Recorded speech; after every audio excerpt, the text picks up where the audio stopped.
Sorry to keep you waiting. Ah, you're back! Huh?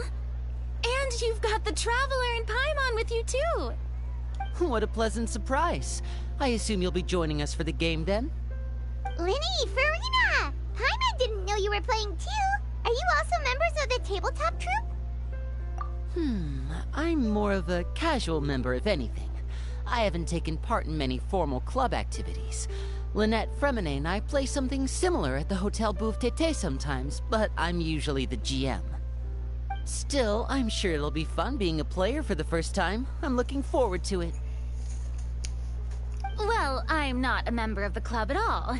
Claran simply woke me up first thing this morning, said there was a good script worth experiencing, and asked if I wanted in. If you're interested, I can give you a referral. That should give you a 40% discount on membership fees. I think I'll wait to see how this experience plays out first, especially when it comes to the quality of the script. If it's sufficiently fun, then I'll join. Do you participate in a lot of tabletop troupe activities, Claran? You could say that. She's actually one of the few senior game masters of the troupe. Ah, right. I knew about that even when she was still my subordinate. It's nothing. Really, just a small hobby of mine. Wow. Hyman's so used to seeing you be all upstanding and intimidating as the champion duelist. It's kind of hard to imagine you role-playing with a bunch of friends. So if we have a problem with any of the rules, do we have to submit to a duel request to you? Surely you jest. I would never intentionally make things difficult for my players. I maintain a clear boundary between my professional and personal lives. The me you see at court represents the law and order of Fontaine. I put all personal feelings to the side, and grant a fair duel to all who seek to defend their honor. But in my personal life, I'm just an ordinary person. Someone who feels anger and sadness, just like everyone else. Well, you say that, but for all the time I've known you, I don't think I've ever seen you cry. I've seen you get angry, sure, but now I'm wondering whether you were actually mad or if it just looked that way from the outside. I was probably in work mode during those times. Is that so? Well, in any case, I just feel like even in your personal life, you don't get emotional very often. So you want to see me cry? That might be a little difficult. A show of anger, though, that might be something I could accomplish. No, that's not what I meant.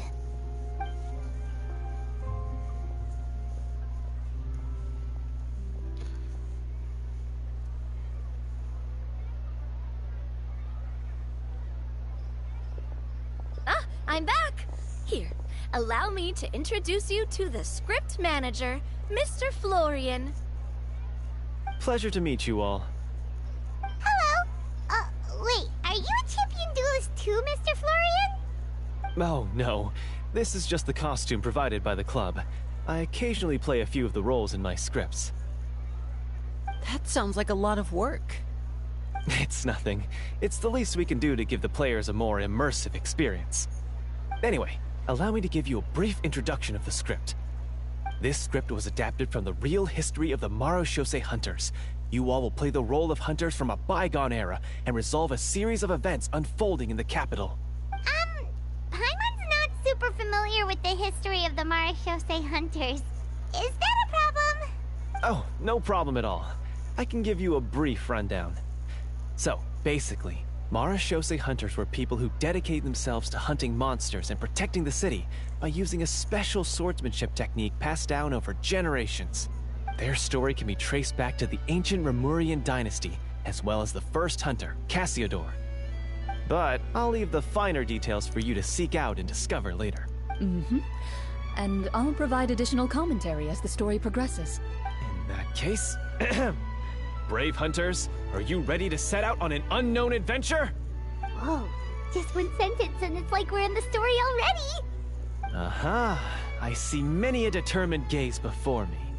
Very well, head over to this location and begin your heroic journey. So, as we follow the story, it leads us to specific scenes? Ooh, sounds pretty innovative. What does the message in the envelope say? It's the exact location of the scene, as well as the formal permission to use the venue. Huh, seems like they have everything prepared. Please check all your belongings, everyone, and make sure you haven't forgotten anything. Once you're ready, please follow me to the designated location. Sounds good. Hunter Squad, move out! What's that part is completed?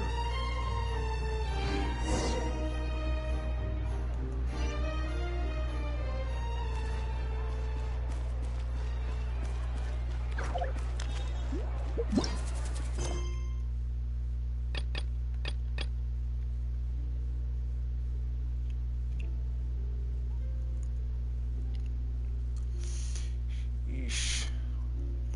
So yeah, this part actually, I'm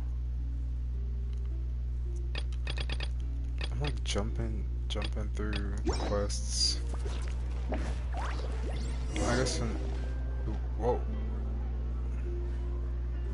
that's an interesting development.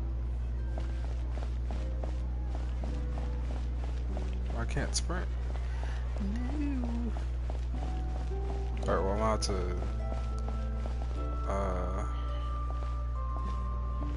I'll have to adjust the title of this because I don't want to like make too many breaks in this thing. That trial is something I rarely bring up in conversation, but I have always felt deep regret for what happened to both Carol and Vautrin.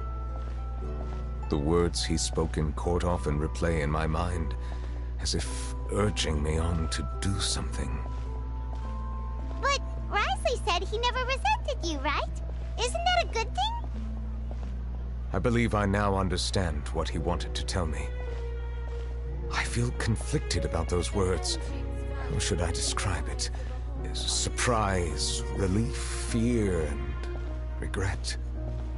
But this blend of emotions has led me to finally understand some things. I would like to hear your thoughts, too. What do you think of me?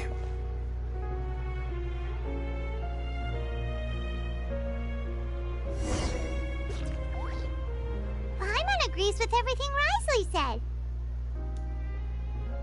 As Chief Justice, every single one of your trials makes an impact on Fontaine. What do you think, Traveler? Hey, any comments? What I really think is, every trial you've ever judged has left its impression on you. And that's what makes you who you are today. Is the Hydra Dragon sovereign? Nevertheless, still thinks of himself as an outsider due to his identity.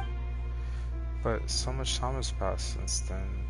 Perhaps the lines between him and humans have long since blurred. That is indeed a reasonable assumption. As I said, I find it difficult to express my emotions because I cannot fully understand myself. But I trust your judgment. Since some time ago, I have begun to notice the changes that have occurred upon my person. These changes were not due to any specific occurrence, but emerged as a result of time itself. I will try to contemplate this further. Thank you both.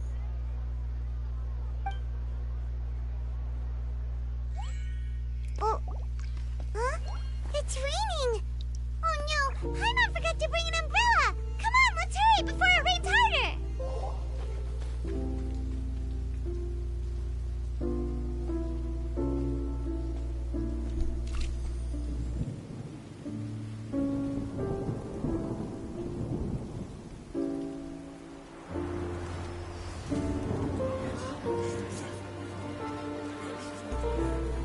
It's raining again? I've had enough of this weather. There go my travel plans. Did you read the news this morning? Quick, put away everything on the clothesline. When is this rain going to stop? Hydro Dragon, don't cry!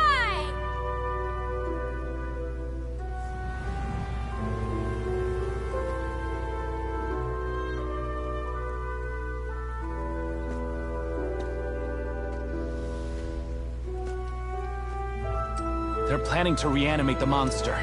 We have to report this to the Chief Justice.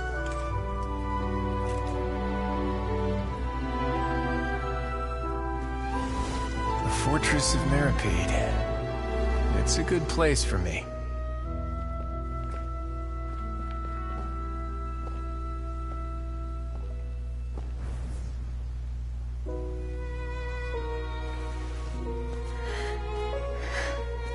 He owes me so many answers.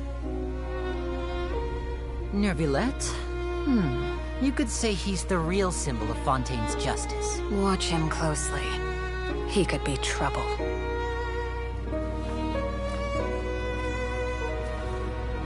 How can two completely different species possibly coexist? Who's been threatening Melusines? Show yourself!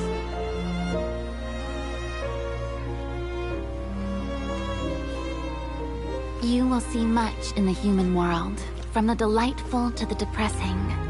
And one day, when you have dwelt among humanity long enough, you will be placed to bring judgment over all as a spokesperson for Fontaine's past. Good morning, Monsieur Neuvillette! The rainy season's almost over! The skies are supposed to clear in a few days! I hope you find time to enjoy the sunny days ahead.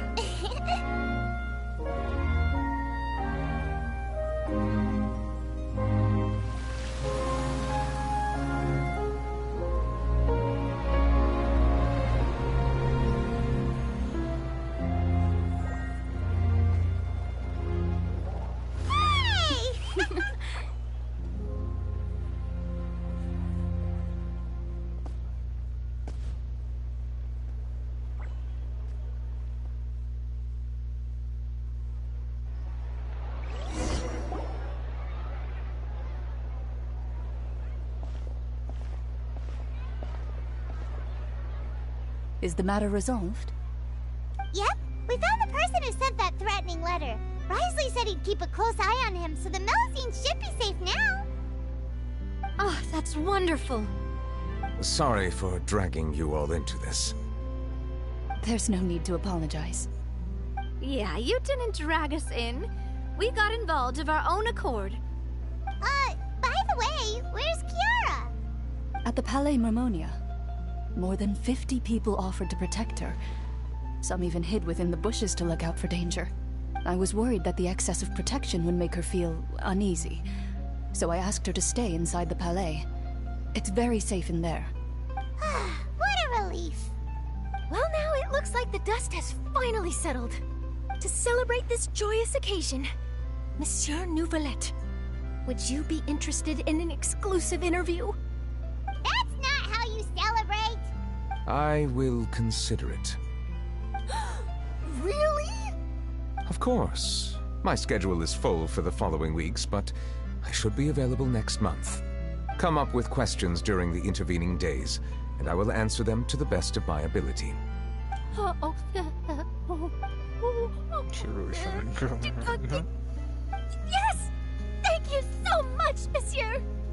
Now, if you'll excuse me, I must head back to the Palais and issue a communique to publicize our investigation results. I hope it will assuage the concerns of all.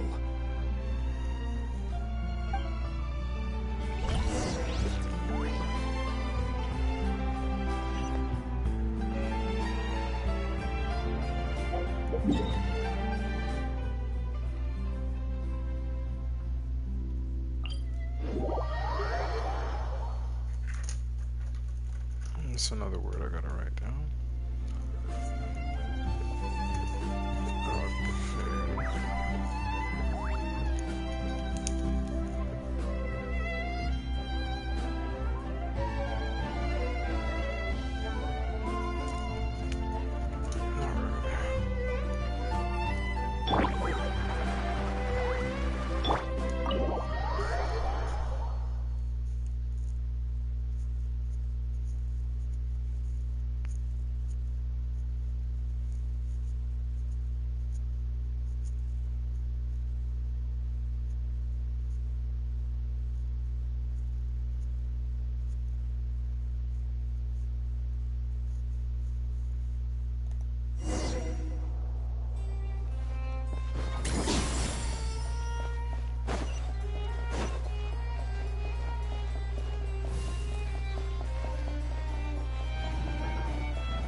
She sleeps standing up.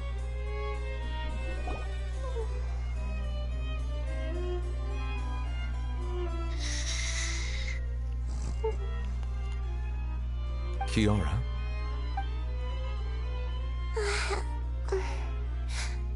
Monsieur Neuvillette? Sorry, I accidentally fell asleep. It's quite all right. I'm here to tell you that we have caught the sender of that threatening letter. You're safe now. Thank you, Monsieur. And thank you too, Traveler and Big Sis Paimon. Everyone's been so nice to me, so I've always felt really safe. Do you remember Domenico? He was the sender of that letter. Let me think.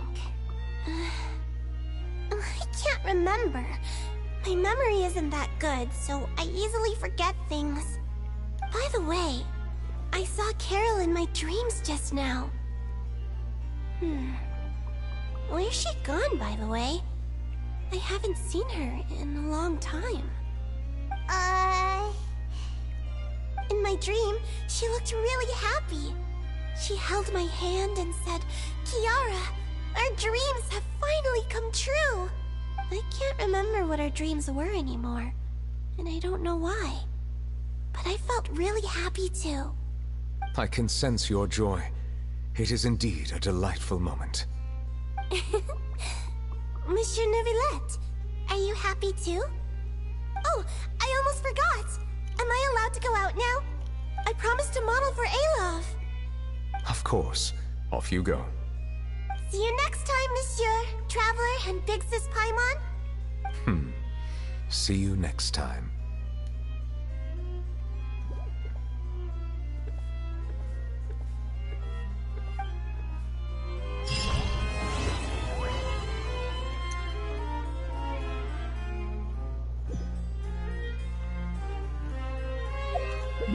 Let's see if I can conclude this for now.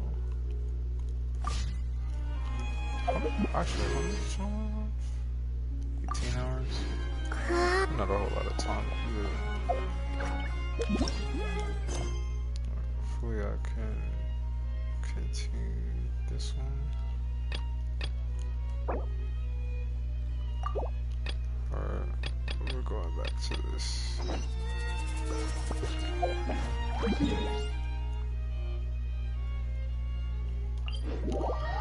I like how some of the quests are like interwoven within each other. So like it's good that that one is like finished. I just need to start adjusting my the title for that so it's not like so it has like accurate information. It's kind of annoying though, because sometimes I end up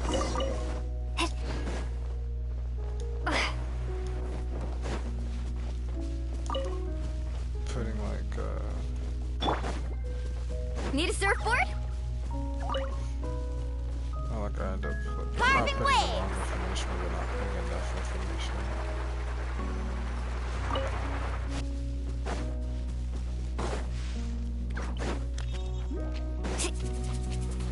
Off we go. Don't blink. Hey!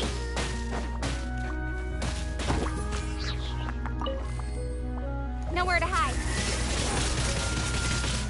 Speed of light.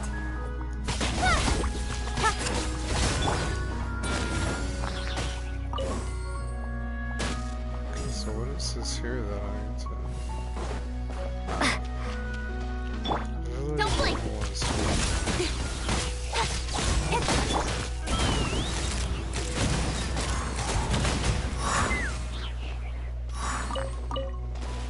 Okay, so it must not be that I'm able to see this.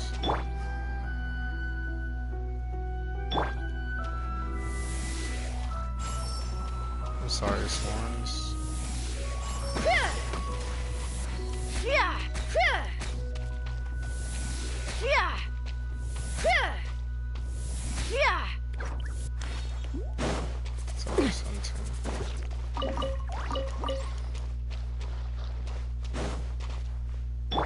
Speed of light.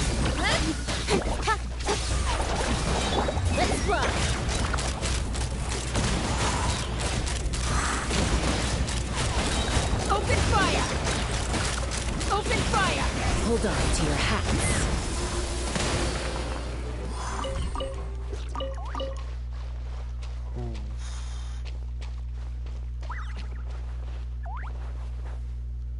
What's up there? Jeez, man.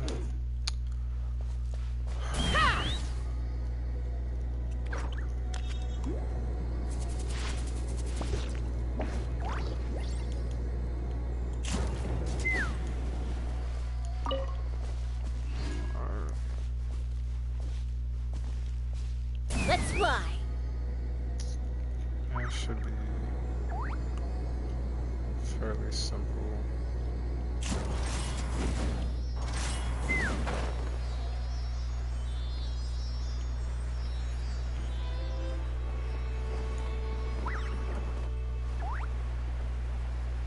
There's another one.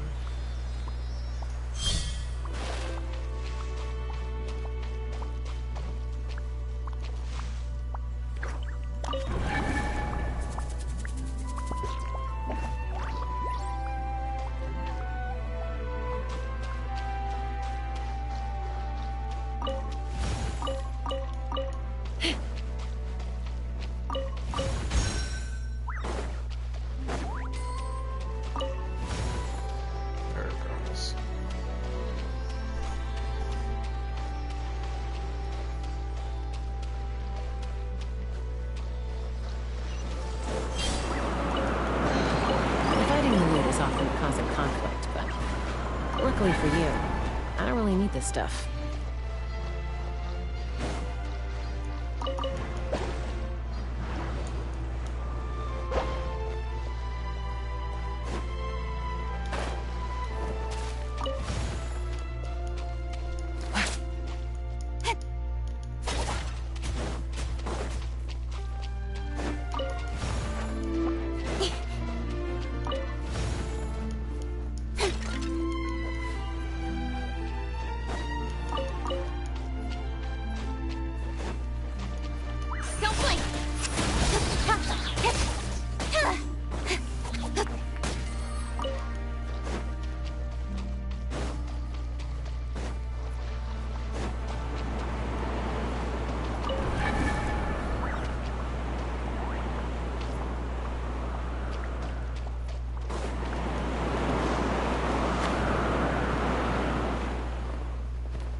It's all the way through.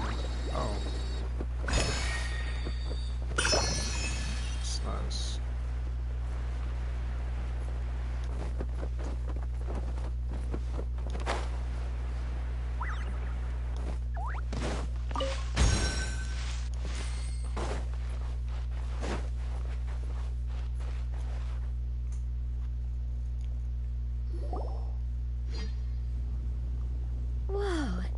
They really have thought of everything. Even the Fatometer is here and ready to go for us. The Fatometer? What's that? It's a card that's used to determine action success or failure. We'll need to use it when we try to use certain skills. And what about all the dessert and tea? Is that for us as well? That's what the message said. Really? That's so nice. It feels just like a tea party with friends. Those snacks have Paimon's name written all over them. I think you might be more of a snack hunter than a marashose hunter, Paimon.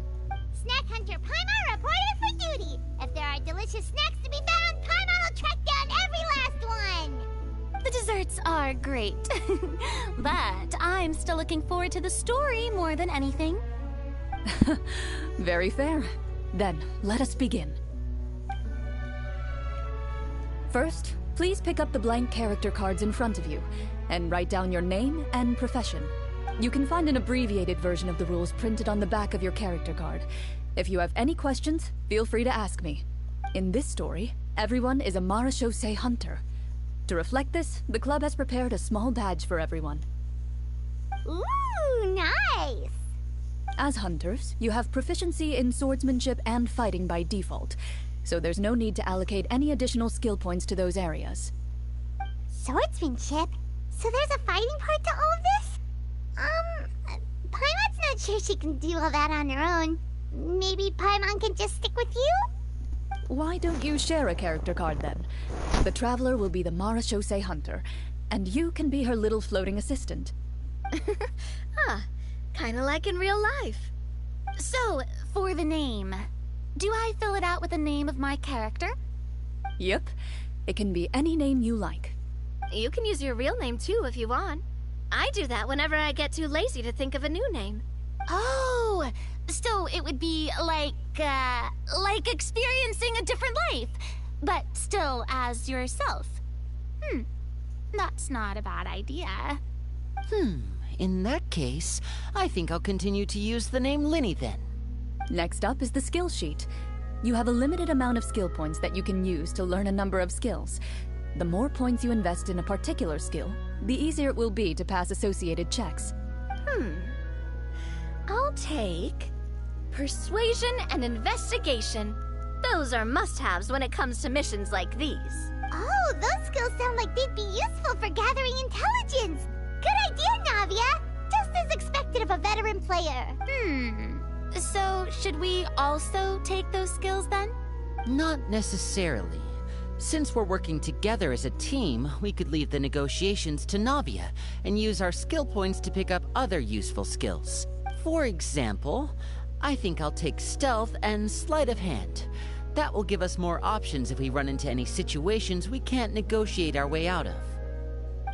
Oh, interesting. I wasn't thinking about it like that. I suppose it's not so different from an acting troupe. Everyone has their own role to play. Let me see. I'll take arts and performance.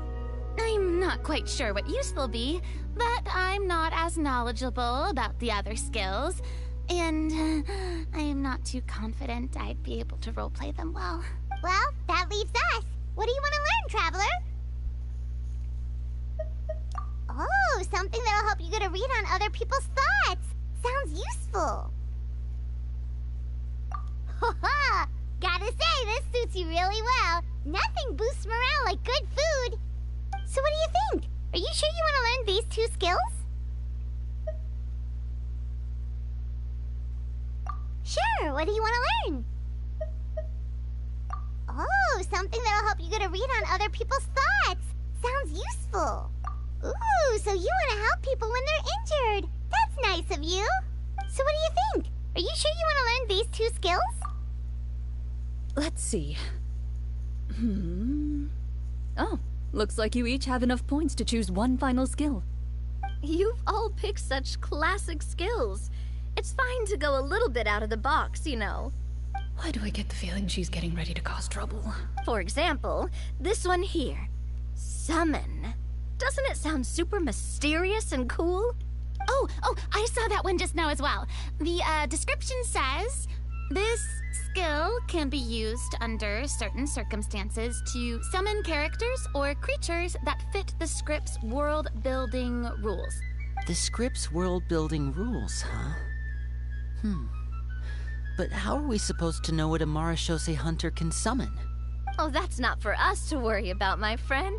Just learn the skills that interest you, and the GM will take care of the rest.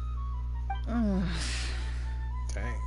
Alright, you've convinced Paimon. Let's learn summoning then. Paimon can't wait to see what kind of thing shows up. Well, now that everyone's more or less finished creating their characters, we can begin. Since 2 of our players are doing this for the first time, though, let me ask, would you like to play on easy mode or authentic mode? What's the difference between the 2? Well, in role-playing games, the story sometimes changes based on the decisions of the players and the results of the Fatometer. For example, if you fail a check, that means you cannot use the target skill in that scenario. A critical failure may even result in further negative consequences. If you choose to play in authentic mode, every time you elect to use a skill, you'll need to use the Fatometer to see whether you succeed or fail, and face any consequences that may follow. If you choose easy mode instead, every check will be successful by default, and you won't have to worry about luck playing a factor. checks triggered by the photometer often serve as indicators for Destiny's course or the success or failure of an action. Please press to draw a card and get a random number between 1 and 20. If the number displayed is greater than or equal to the check difficulty, you will pass this check, otherwise you will fail it. Random checks triggered by the photometer often serve as indicators for Destiny's course. Okay, why is it not? Is it read the second time through? Players role-playing in the scene and the story can sometimes affect the results of checks. Your current check bonuses will be added to your randomly drawn number, making it easier to pass checks. In easy mode, all checks are considered successful by default. Given that I'd like to focus on the story, I suppose I should pick easy mode. I'd feel bad if I brought the team down by failing my checks. Huh? Oh, come on. Don't worry about that. RNG is the lifeblood of role-playing games. I'm going with authentic mode for sure. Never knowing what you might have to overcome. Ugh, doesn't that sound exciting? I'd rather be mentally prepared for what might happen. Alright, then I'll mark down Farina for easy mode. All her checks will be successful by default. As usual, Navia and Linny will play on authentic mode. What about you, dear partner? How would you like to play? Are you sure? Trust me, you'll see the beauty of RNG. Honestly, I don't think Clorand would make things too difficult for us, no matter what the photometer says. No promises. That wasn't super reassuring. Well, anyway, enough talk. Let's get started. I want to experience at least a good chunk of the story today. Speaking of the story, why is the beginning scene on a beach? Well, that's because... a long time ago, back when human civilization was still in its infancy, powerful demons and evil sorcerers ruled over the land. They created a host of monsters and sent them to slaughter all humans in existence. Soon, a group of human rebels banded together. With their swords raised, they swore to brave the darkness, and in doing so, subdue each and every monster that sought their destruction. They became known as the Marachose Hunters.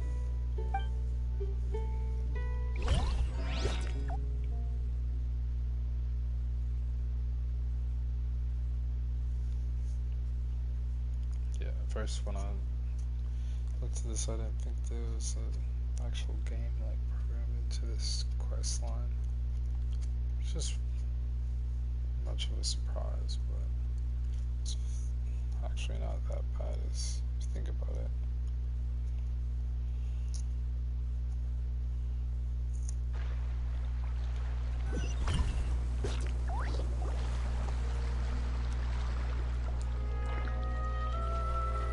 Sometime later, as a member of the Marachose Hunters, you receive a commission. Following the address provided on the message, you take a boat and arrive at this strange city. As you inhale, you can taste the slightly salty air of the docks as you begin to survey your surroundings.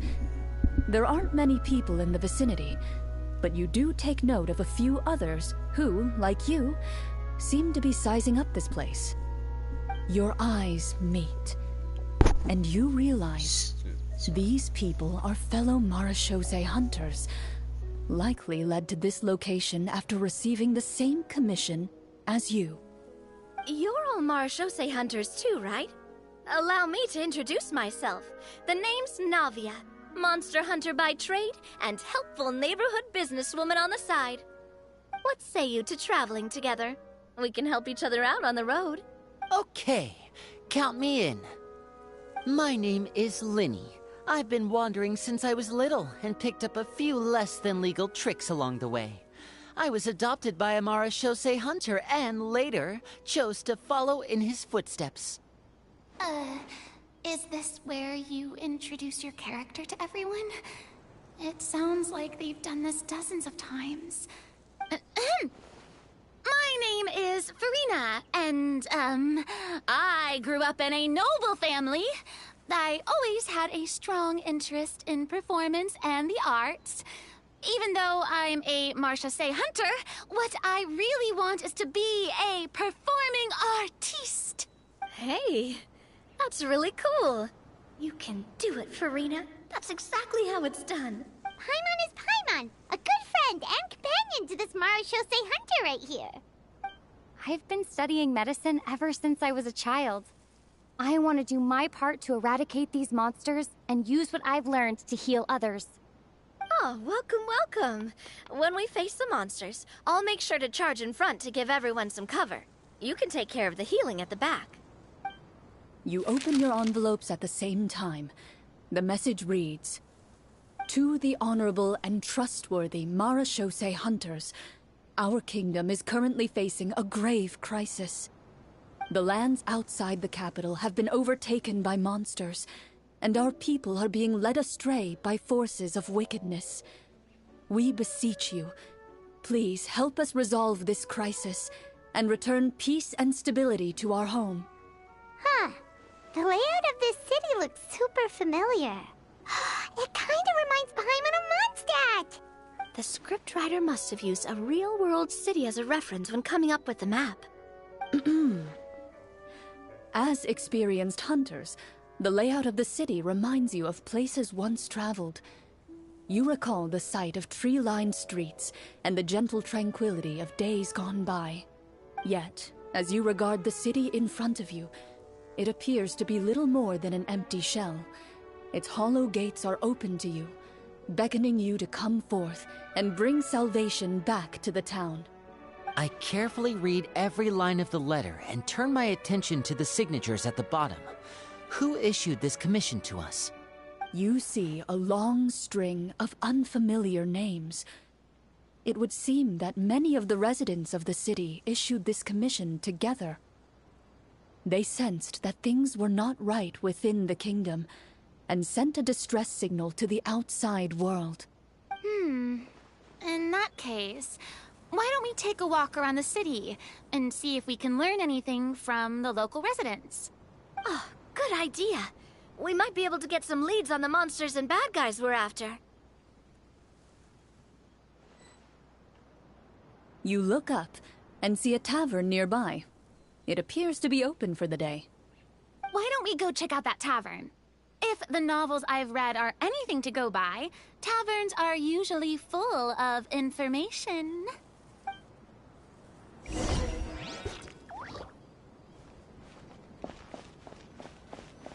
As you approach the tavern, you find a plainly dressed woman standing nearby. She appears to be rather troubled about something.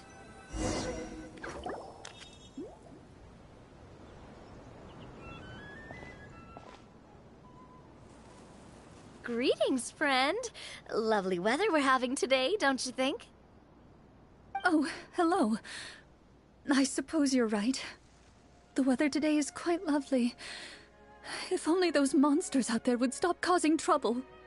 It seems like every character included in the script has a certain amount of useful information to offer. If we keep asking questions, we might be able to get some good leads. Oh, come now, don't be sad. Life is all about optimism. Oh, that reminds me. What did you have for breakfast this morning? Huh? I don't think that's the kind of question we're supposed to ask. Nothing turns a frown upside down like good food. How about some macarons? I could make you some. You didn't even take cooking as one of your skill proficiencies.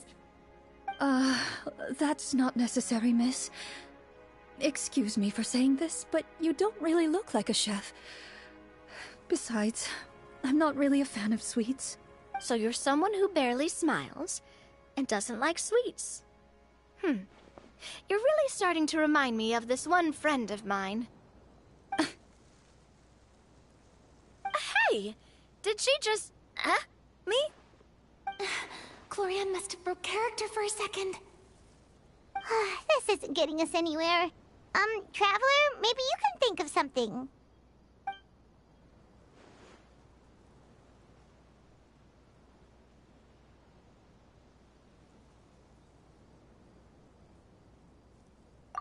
The results of insight checks aren't disclosed to the players, so I'll be the one consulting the fatometer.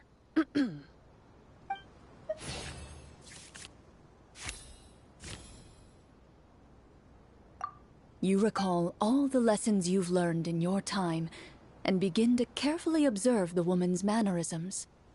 You notice that when she's quiet, she has an empty look in her eyes, as if her thoughts have drifted to a place far, far away. And when she speaks, she often subconsciously reaches out to touch the ring on her left hand. So you noticed. That's a little embarrassing. A horde of monsters suddenly appeared near the capital recently, so all the guards were dispatched to fight them.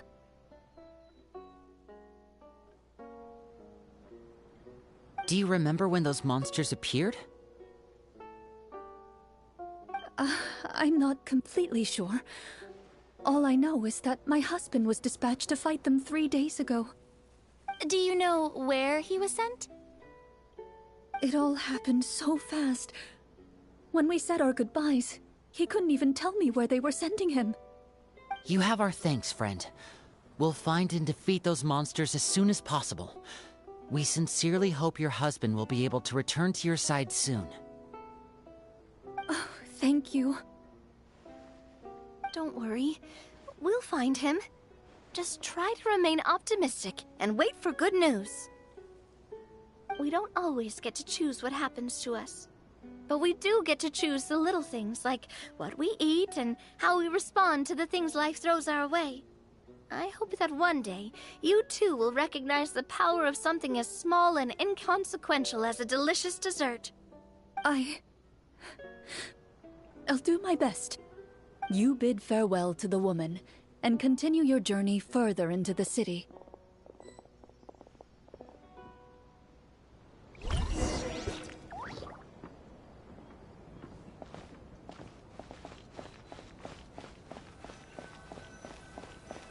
As you venture further into the city, the streets appear largely empty. An elderly woman walks past. You see her shake her head as she puts away her wrinkled wallet. A nearby merchant folds his arms and gives you a disdainful look. You get the impression that he's someone who has long gotten used to the sight before him.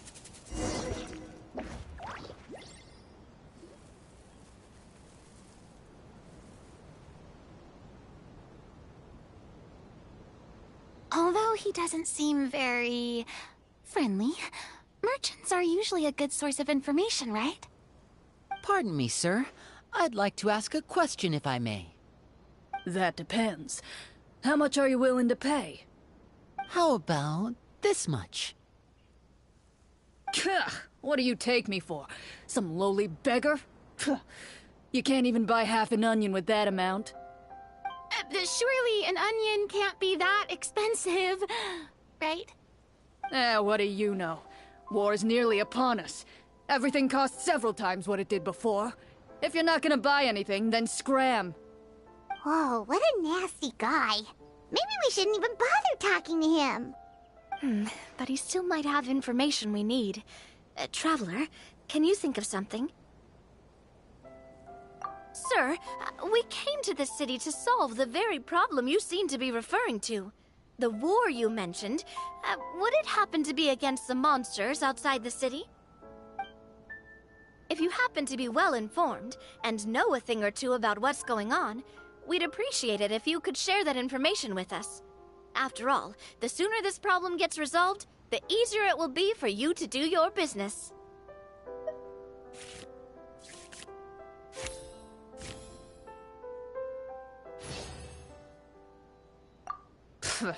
Well, things are basically as you said, young lady. Those monsters are camped outside the city, and they've been destroying all our trade routes. We have limited reserves within the city, so if this continues, we're all gonna be in big trouble. Wait, you're saying no one has put a plan in place to distribute supplies or maintain order? We could all starve and those nobles in the palace wouldn't even break a sweat. Who knows? Maybe they've been in cahoots with the monsters all along. That is concerning. All right. That's all the information you need, right? Off with you now. I've still got business to do. You know, if you smiled a little more, you'd definitely get more business. And I bet that would make your life just a little bit sweeter. I'm not saying it's guaranteed to work. It's just a tip.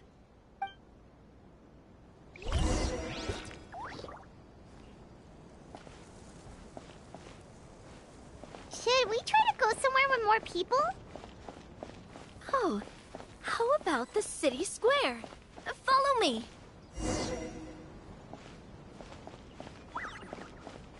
Before you lies the city's central square.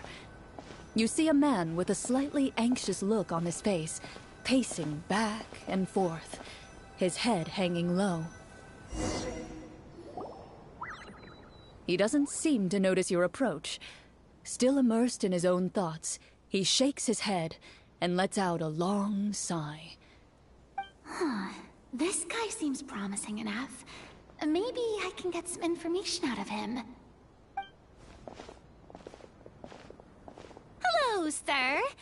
Is there anything I can do to help you? Wait, you're... I'm... Oh, dear goodness! You're a Marashose hunter! You recognize us? Ah, are you one of the people who wrote the commission letter? Yes! Oh, I didn't expect you to actually come! Oh, what great news! The city is saved! What happened here?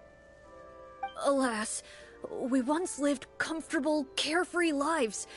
This city used to be free of monsters. The first Marashose hunter, Casiodor, the Golden Hunter, he was the one who drove them back. However, monsters have once again surrounded the city. Perhaps the seal that kept them at bay has lost its power. Or perhaps an evil sorcerer has been meddling in our affairs. All I know for sure is that their return has stripped the city of any chance at peace. Are there not enough soldiers to drive them out? It's not a question of numbers. The guards simply have no idea how to deal with them. Most people my age have never even seen one of the monsters, much less been trained to fight against them. What's worse, many of us don't even know the history of the Marashose hunters anymore.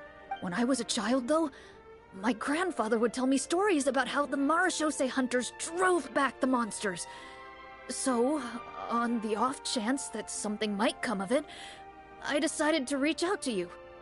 To be perfectly honest, I was starting to think all those stories were just tall tales. But now that I've seen you in person, I finally know that it was true! Well, you can rest easy, friend. The righteous and formidable Marashose hunters are on the case. The man is touched by your determination and resolve. His eyes begin to well with tears of relief. Still, if we are going to hunt the monsters, we need to know where to find them. Can you give us any leads?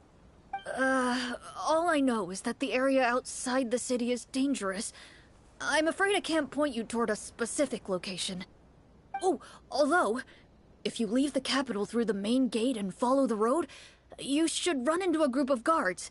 They might know more about where to find the monsters. I see. We'll go look for them then. All right. Be careful. Oh, and one last thing. The monsters outside the city are just part of the problem. There are evil sorcerers inside the city as well, so be on your guard. They're actively working with the monsters, and have corrupted the court ministers with malicious magic. They're the reason why, even inside the city, everything has been a giant mess. Even one of our kindest ministers has turned into a boorish and unreasonable figure, interested in nothing but enacting laws that exploit the people. Who knows how much longer we'll be able to go on like this. Talk about being stuck between a rock and a hard place. I feel bad for him. Maybe we should try to cheer him up?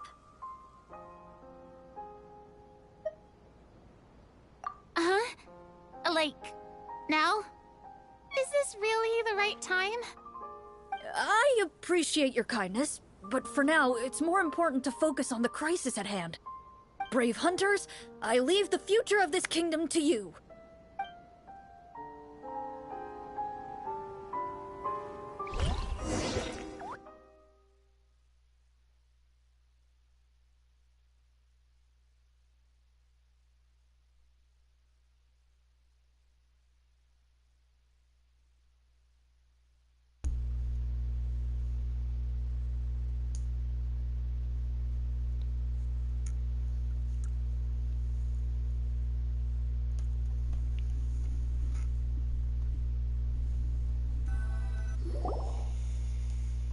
If I understood correctly, there are currently 2 problems in the kingdom that need solving, right?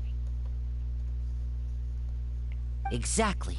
We need to defeat the monsters outside the city and take down the evil sorcerer stirring up trouble from within. But which problem should we tackle first? Well, this seems like a good moment for a break. Take some time and discuss what you want to do. Let me know when you've made your decision.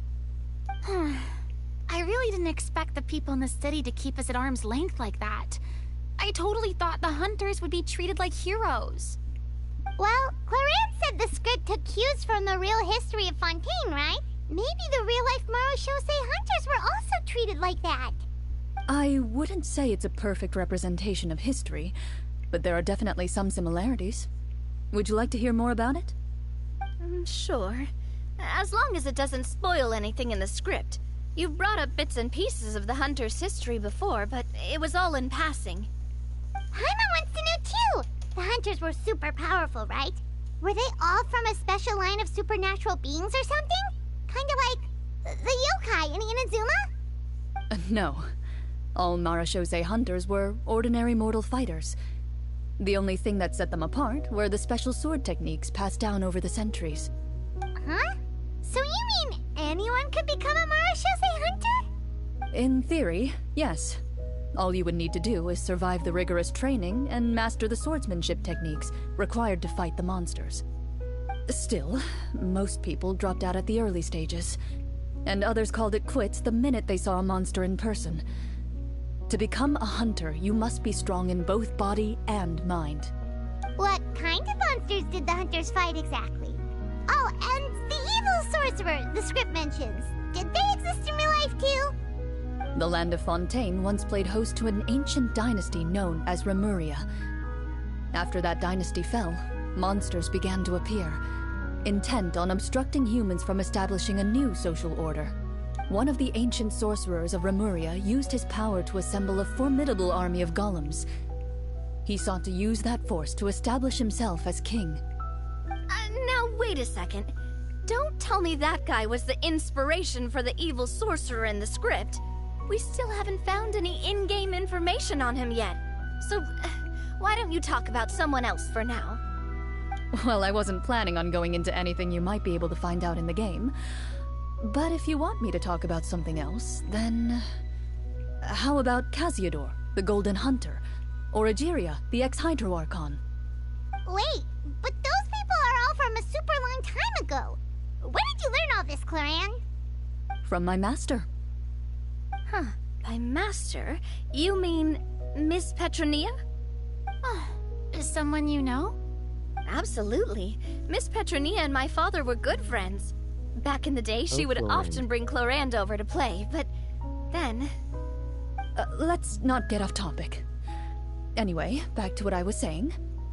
Responding to Egeria's call, a number of warriors followed Casiodor into battle against the monsters. This group of warriors, under Casiodor's leadership, became known as the Marachose Hunters. Yet, as Fontaine entered an era of peace, their work gradually became obsolete. The Marachose Phantom, originally an association made up of hunters, eventually came to be predominantly comprised of Melusines. Ah, I see. That explains why most of the people in the script have forgotten the hunters or think of them as nothing more than a legend. Is that really a bad thing, though? It can get tough always being the one shouldering everyone's expectations. Depends on who you ask, I suppose. If the name of the organization no longer commands respect, investigative work is bound to suffer. Speaking of investigations, which problem should we tackle first? Monsters or evil sorcerer? I vote monsters. That's the main duty of the hunters, right? We can come back to the sorcerer later. Well said, Miss Farina. Plus, if the sorcerers really are the masterminds behind this whole thing, defeating the monsters could give us some clues on their intentions as well. What about you, partner? What do you think?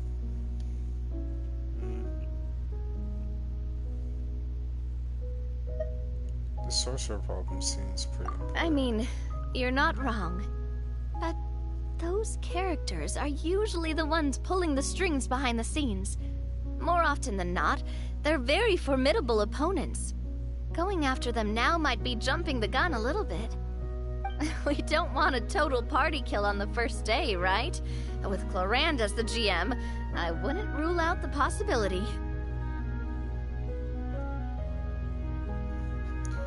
You persuaded me. Then it's settled. Let's go hunt some monsters. All right. After some discussion, you decide to turn around and head out of the city.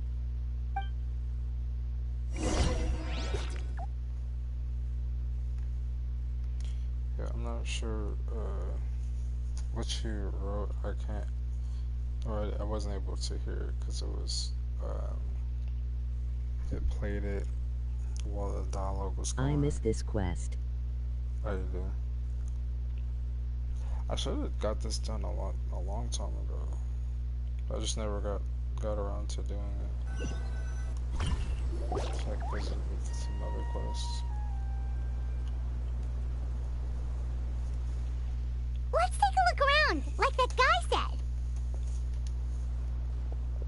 You there, outsiders, Oh, halt! your mic is really low. Who's there? An armored man approaches you. He has a tall, muscular build and a determined expression in his eyes. Just one look, and you can tell he's fought in his fair share of battles. Although he's trying his best to conceal his current state, his uneven gait and the sweat dripping down his forehead make it obvious that he's been wounded and is in serious pain. I'm the captain of the guard. I saw you sneaking around the city earlier, so I'll only ask this once. State your purpose, or it's off to the dungeons for the lot of you. Wow, it's been a while since someone's been this suspicious of us. I said talk, not whisper between yourselves. Have you ever heard of the Marchese Hunters? Marachose hunters? Ha! That fairy tale, you mean? What, you expect me to believe you're one of them? So I'd like to do a medicine check to see if I can help him.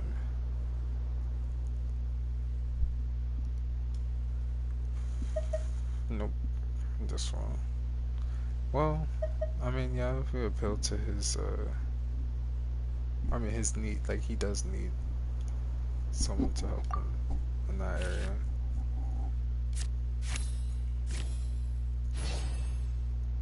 It's a lot.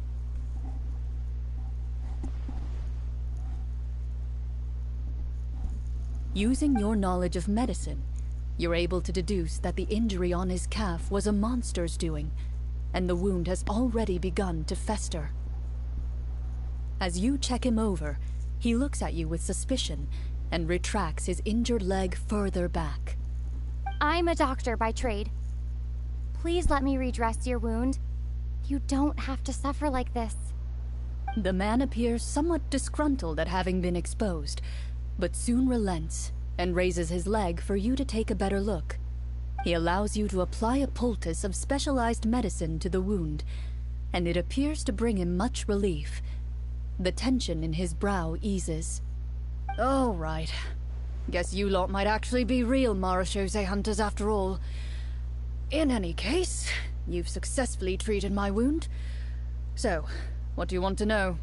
Do you know where we can find the monsters, or the other guards who are fighting them? He informs you of the various locations where monsters have appeared. He looks in that general direction with a pained gaze, as if a thin, invisible thread is pulling on his wound. Some of our new recruits have never even dealt with a petty thief, and now they're out there fighting monsters. If it weren't for this cursed leg. Oh, please, sir. Don't get too worked up. You need to focus on your recovery. Just leave the monsters to us. We're Marechaussee hunters, after all. Hearing you say that, a glimmer of hope flashes in his eyes. But it disappears almost as quickly as it came. Those monsters aren't easy to deal with. But if you insist on going, I won't stop you either. I just hope all the guards will be able to come back to their families alive. I wish you the best of luck.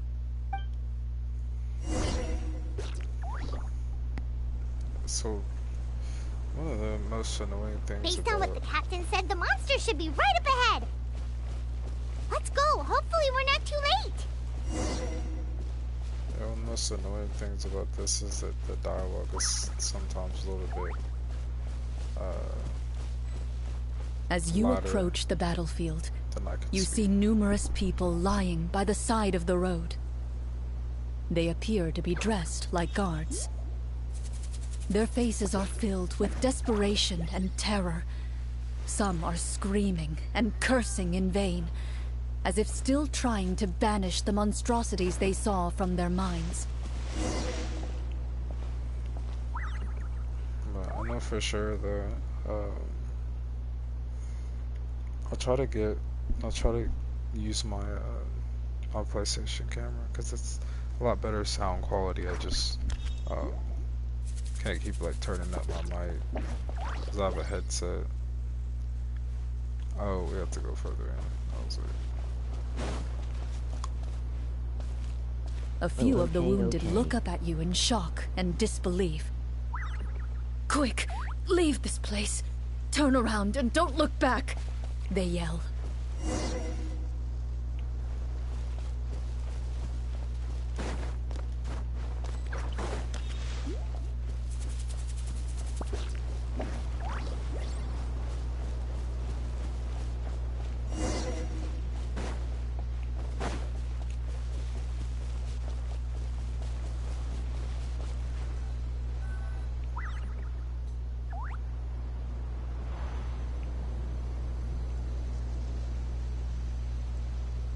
This is the place he mentioned, right?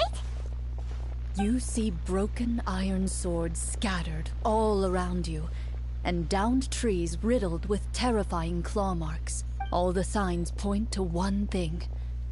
A truly devastating battle just took place here. Be on your guard, everyone. The monsters might still be around. Before you can finish your sentence, you hear rustling sounds from the surrounding bushes. The monsters have emerged. They close in on you without fear. You get the impression that, in their bloodthirsty eyes, you're just another meal for them to devour. A little help here! This thing wants to eat my mine! Your battle round begins now.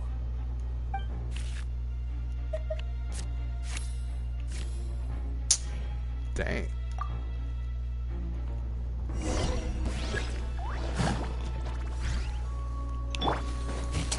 Let's get this show on the road. Now disappear. Hey there! Watch out! Fire! Well, with rocks. The next battle round begins now. Oh, jeez. Coming at ya! Cha! Hiya! Watch out! Nah!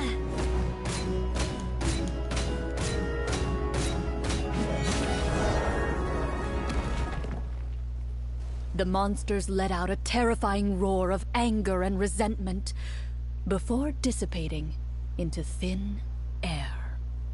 Ugh! Thank goodness it's over. We're lucky the Marechaussee Hunter class came with all those preset skill points. Otherwise, we would have been in some real trouble. I never knew the Fatometer even determines the amount of damage you inflict. If you get unlucky, Isn't it just game over right then and there? That's part of the fun. The uncertainty of fate is what gives these games their appeal.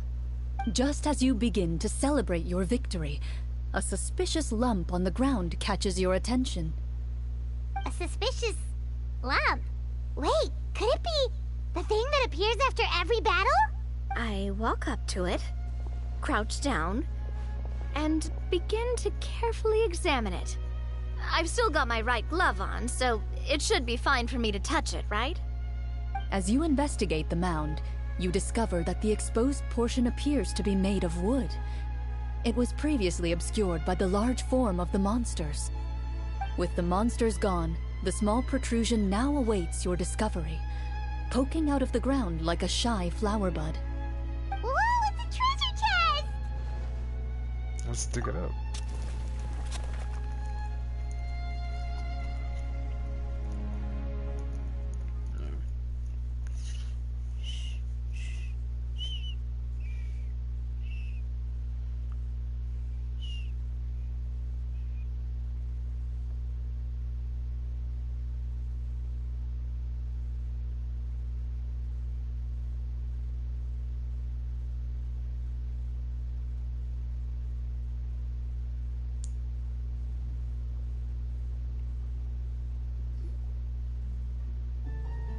With everyone's help, you successfully excavate the wooden chest from the ground.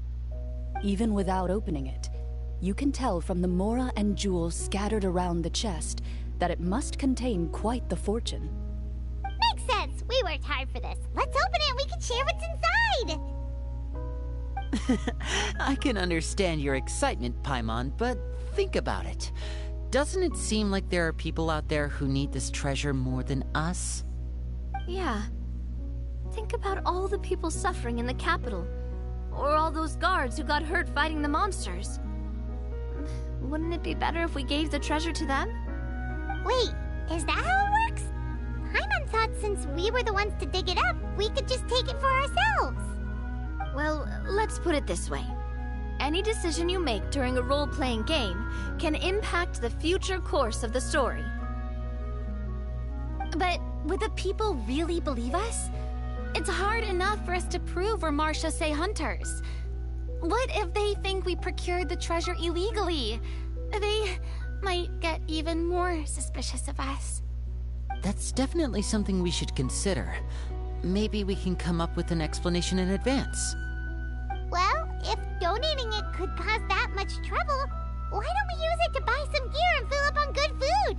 Then we'll be ready to fight even more bad guys. Looks like you're facing a difficult choice once again. Well, it's getting late. Why don't we call it a day for now? Wow, where did the time go? I'm not sure if it's because I'm having so much fun with you all, or because the story is particularly enticing, but I feel like I could almost keep going. Here, here. Ooh, how about we play through the night? I'm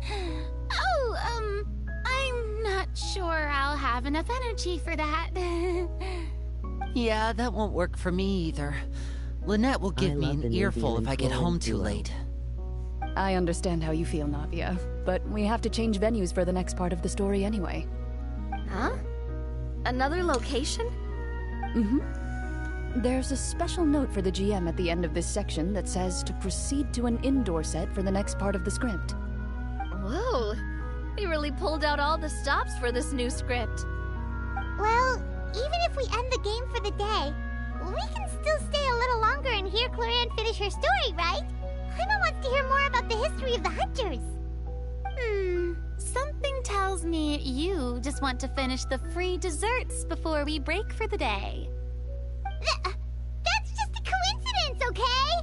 Besides, to Paimon, not finishing free food feels even worse than having to buy her own. And anyway, Paimon really does want to hear more about Cloran's master. Well... If the story doesn't have a happy ending, it's okay not to finish it. It's nothing. I appreciate the concern, but it's all in the past. It won't do any harm to share these things now.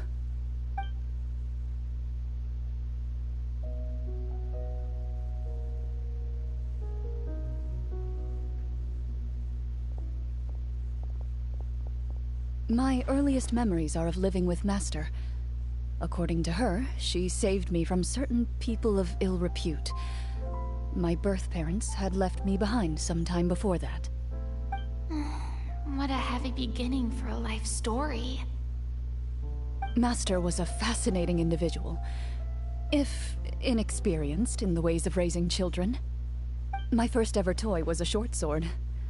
Although I suppose it wasn't so much a toy as something Master removed from her waist and handed to a noisy child in need of distraction. Oh, wait, so she handed an actual sword to a child? Isn't that dangerous? Did you hurt yourself? Of course I did. I cut my palm and bled quite a lot. But Master was not concerned. She just stood there and casually lectured me about it. See, that's what you get for not holding the sword properly, she told me. She then crouched down next to me and said, "Give me your hand. I'll teach you to bandage this wound. After that, it's time to learn how to truly hold a blade." Excuse me for asking this, Clorand, but how old were you exactly when all this happened? Probably around, 3, give or take. 3? Isn't that when most kids are still struggling to hold a fork? As I said, Master was rather inexperienced in the ways of raising children. She believed trial and error was the best way to teach a child what they're capable of. I'm not so sure this is a question of experience. I didn't see anything wrong with her ways at the time. And anyway, children don't get to choose how they're raised. Oh, she did bring me back a pet from Liyue once. It was a Geovishap hatchling. Dang. A Geovishap hatchling? For a pet? That seems even more dangerous. Oh my god. What she said was this: make sure to get along, you two.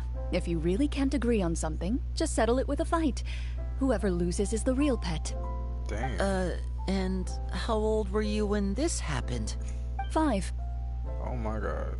Well, did you win? No, I lost. So you're saying you actually became the Geovishap's pet? Yes, but only for a week. By the end of that week, I defeated it in combat, and we've shared a cordial relationship ever since. That really doesn't sound like the kind of childhood someone should have. Later on, I gradually understood that Master most likely didn't know any other way to raise a child. She was a Marashosei hunter, but I never heard her bring up her own parents. Thanks to her, I learned how to navigate the forest by the age of 6, and could hunt monsters in the wild by myself the year after that. Even though the training she subjected me to was strict, she always made sure to take me traveling when she had the time. We met many of her friends during those days. That was also how I met Mr. Callis and his family. I still remember the first time we met. You were too scared to join our picnic and hid behind Ms. Petronia the whole time.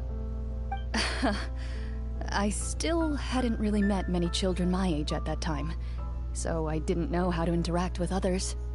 After that, though, you started coming over a lot. You loved challenging people to shooting competitions, remember? I don't think many members of the Spina ever beat you in one of those. I had a lot of fun during those days. I enjoyed them too. Oh, do you remember that one time we went exploring around the Spina together? We overheard Papa call your master Fontaine's Protector of Justice. We tried to pretend like we never heard anything, but you nearly let it slip that one time.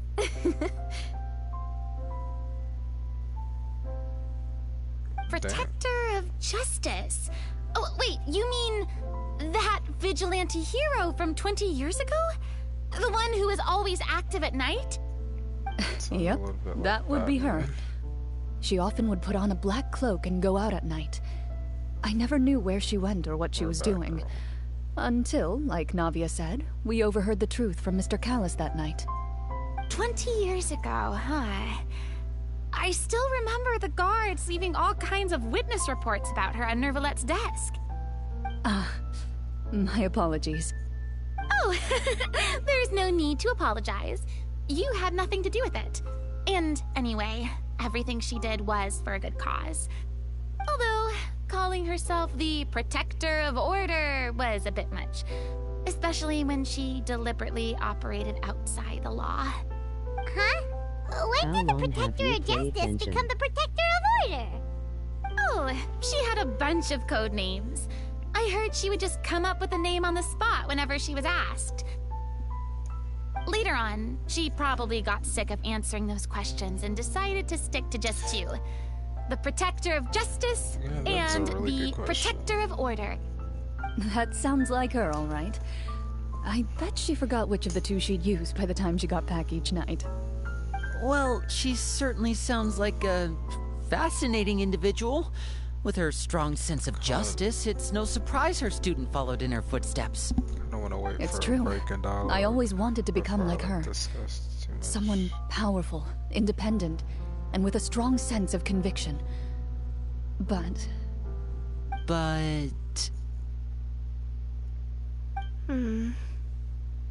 She suddenly disappeared the night I turned 10 years old.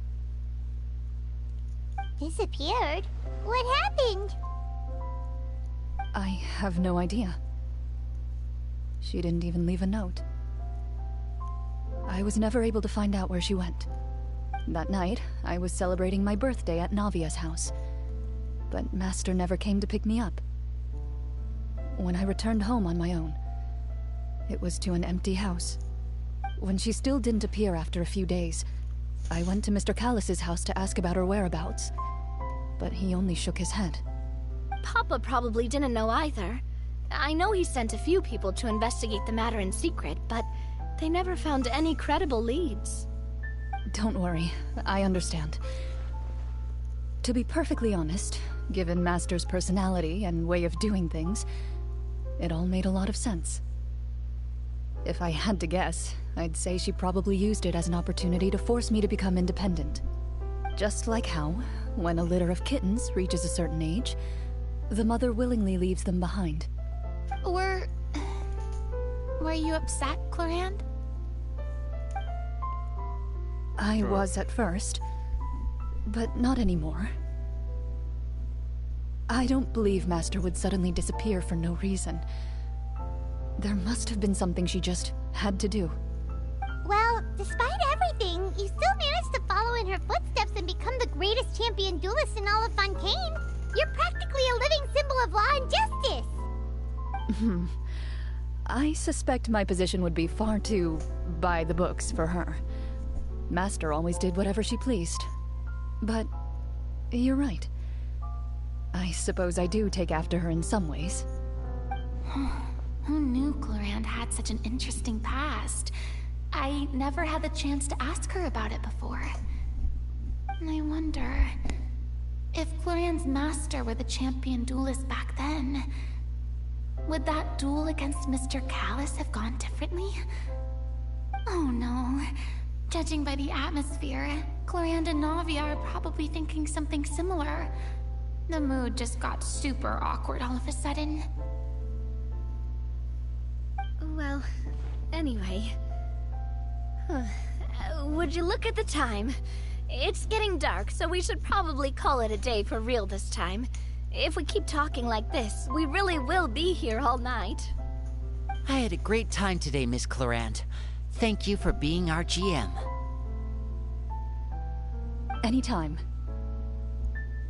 The script was good, but I've got to say, your childhood stories were even better.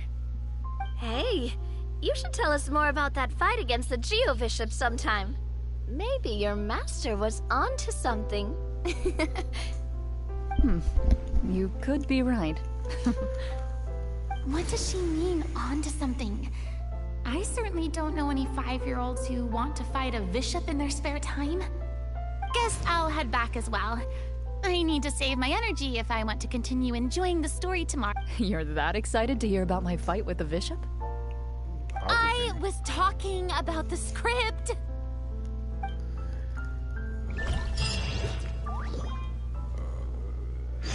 I have a feeling that that's not the end of it. But it's kind of late, so I'll end the video here a little bit. I don't know, but to answer your question though, I'm not entirely sure how long I've been playing.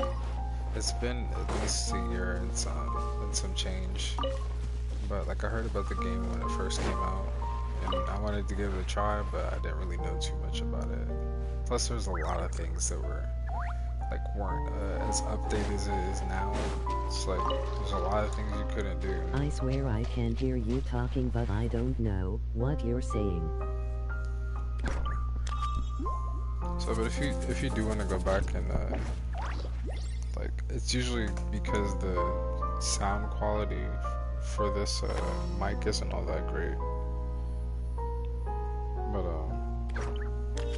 I've been playing for a good number of months, but I decided to create content because it was too I don't know, it was a lot of stuff to unpack. So if I ever like forgot something, I could go and review it from one of my videos. But I'm actually gonna get ready to go to sleep because I got work in the morning. But yeah, I'm gonna finish this quest the next time I'm online, probably tomorrow. Come on, enough procrastinating. Let's go. Around like 8, I think. So, have a good night. You sound tired. Yeah, I am. I've been up since like 7 this morning. So have a good night.